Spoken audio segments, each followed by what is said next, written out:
Good morning, students. This is your English class. Now we are studying chapter 5.4 of Unit 5 in your English literature book. The topic is here, To a Daughter. Students, in the previous class we have already studied about this topic, and in today's class we are going to study a poem. And in the previous class we have already studied the internal explanation of this poem. That poem we are going to study today. Okay. So students, let's open page number 150 in your English literature book. Now see on the top of the page, there is the name of the poem, To a Daughter Leaving Home. Means जब एक बेटी अपने mummy papa के घर छोड़ के अपने in-laws के घर जाती है ना? इस पोएम का जो नेम है, उस नेम का जो इंटरनल मीनिंग है ये है, जब एक बेटी अपने पेरेंटल होम छोड़ के जाती है अपने इन-लॉज के होम में. ठीक है? Let's read the poem. When I taught you at 8 to ride a bicycle, laughing along beside you as you hobbled away on 2 round wheels, my own mouth rounding in surprise when you pulled ahead down the curved path of the park, I kept waiting for the thud of your crash as I sprinted to catch up while you grew smaller, more breakable. With distance, pumping for your life, screaming with laughter, the hair flapping behind you like a handkerchief, waving goodbye. Linda Paston. The poet is Linda Paston. Okay. So let's see the meaning. We have already studied the internal explanation of this poem. Today only we are going to study the meaning of this poem. So एक mother बोल रही है अपनी बेटी को, When I taught you at 8 to ride a bicycle, जब आप 8 साल के थे तब मैं आपको बाइसाइकिल चलाना सिखाई थी, है ना? एक मम्मी अपने बेटी के बारे में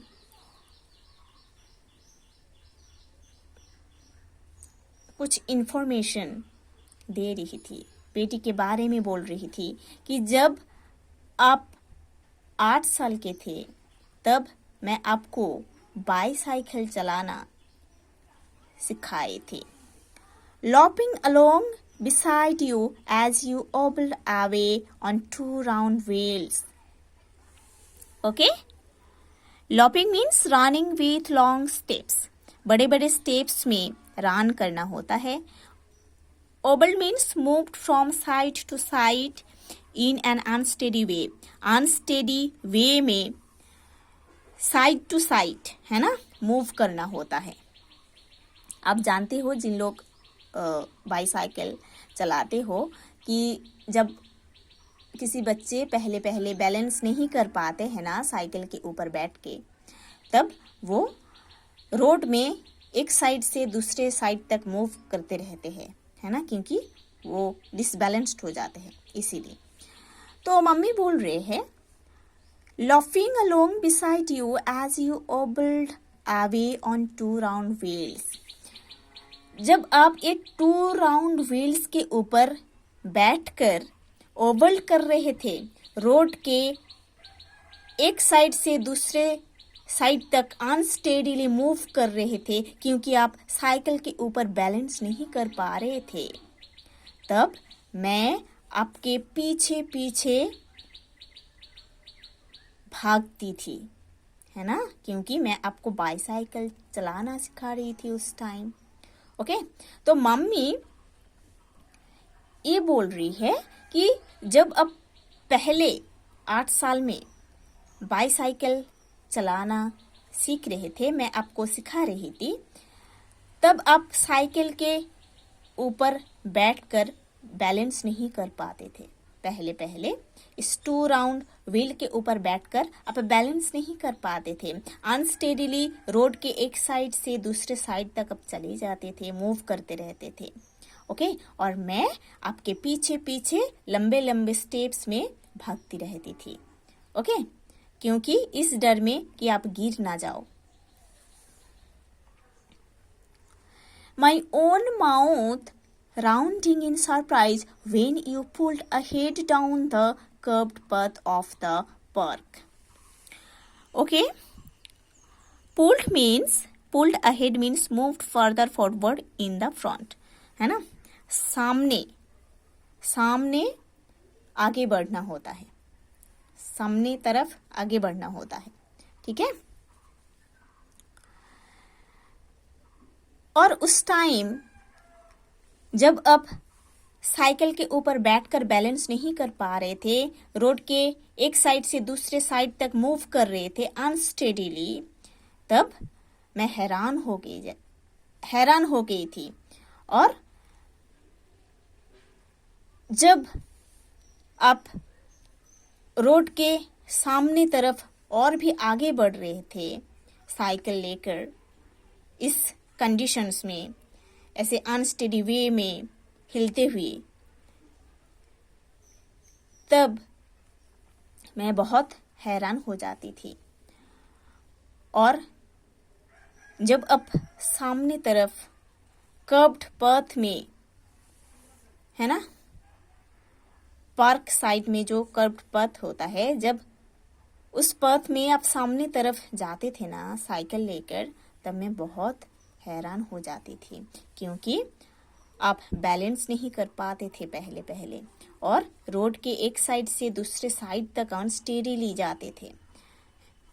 मेरे अंदर ये डर रहता था कि आप गिर ना जाओ, इसीलिए मैं हैरान हो जाती थी। ये मम्मी बोल रही है।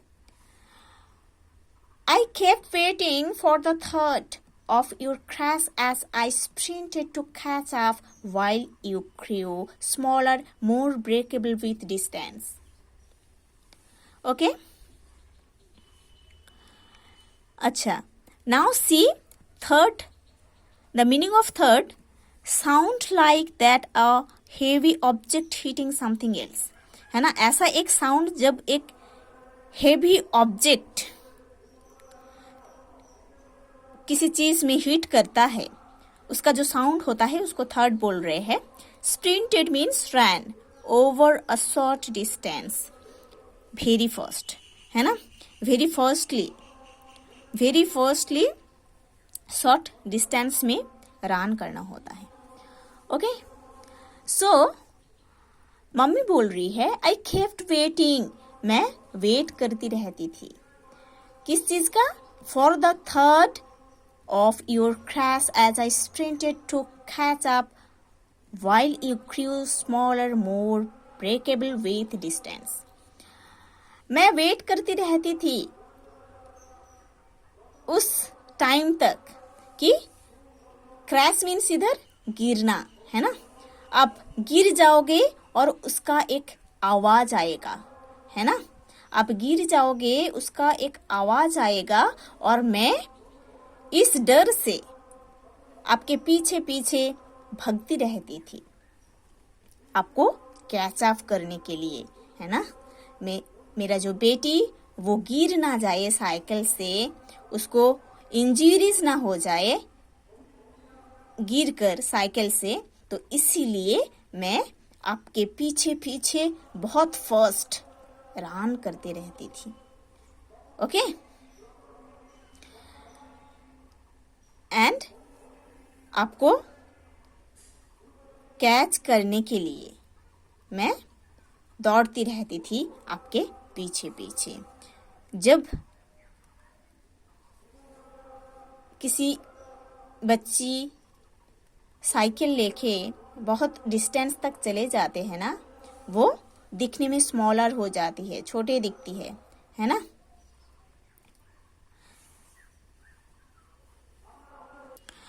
Here also the meaning of breakable, easily broken, है ना. Breakable means easily broken, so the parents fear lest the child should be hurt. Parents का जो फियर रहता है कि बच्चे हर्ट ना हो जाए. ठीक है. सो मम्मी ये बोल रही थी कि मैं वेट करती रहती थी उस थर्ड के लिए, उस क्रैश के लिए, कि आप साइकिल से गिर ना जाओ और आपको इंजरी ना हो जाए. इस डर से मैं आपके पीछे पीछे भागती रहती थी आपको पकड़ने के लिए, आपको कैच करने के लिए. और अब जब दूर चली जाती थी, डिस्टेंस में चली जाती थी, तब अब दिखने में स्मॉल लगते थे और वो मेरे अंदर डर लगता था कि आप गिर ना जाओ, ब्रेकेबल ना हो जाओ. Okay. Next, pumping, pumping for your life, screaming with laughter, the hair flapping behind you like a handkerchief waving goodbye. Pumping for your life means paddling with all your effort as fast as you can, है ना. अपने सारे efforts देकर pedal करते रहना जितना fast हो सके. ठीक है. So pumping pumping for your life, screaming with laughter. और आप क्या करते थे कि बहुत तेज से, बहुत फास्टली पैडल करते रहते थे उस साइकिल का, उस टू व्हीलर का. ठीक है. और स्क्रीमिंग करते थे, चिल्ला कर हंसते थे. और आपका जो बाल है वो लहराता था, है ना. आपका जो बाल है वो हवा में लहराता था जब आप बहुत फास्टली पैडलिंग करते थे साइकिल में. और आपका ये जो बाल है लहरा के हैंडकरचीफ जैसे बोलता था कि गुड बाय, है ना. मीन्स कि आप अभी सीख गए हो बाईसाइकिल राइड करना. ओके. सो इस पोएम का जो इंटरनल एक्सप्लेनेशन है, आप जानते हो कि जब एक पेरेंट्स अपने बेटी को ऐसे धीरे धीरे अपनी मेहनत से सब कुछ सिखाती है, ग्रो अप करते हैं, और उसके बाद जब बेटी सब कुछ सीख जाते हैं, तब मम्मी पापा को ये एश्योर करते हैं कि आप लोग अभी डरो मत या चिंता मत करो कि मैं अभी सब कुछ सीख गई हूँ, लाइफ को लीड करना सीख गई हूँ, जैसे कि बाईसाइकिल राइड करना सीख गई हूँ. Okay, so students, you have to study the whole poem properly. Then we will do the exercise box and question answers also.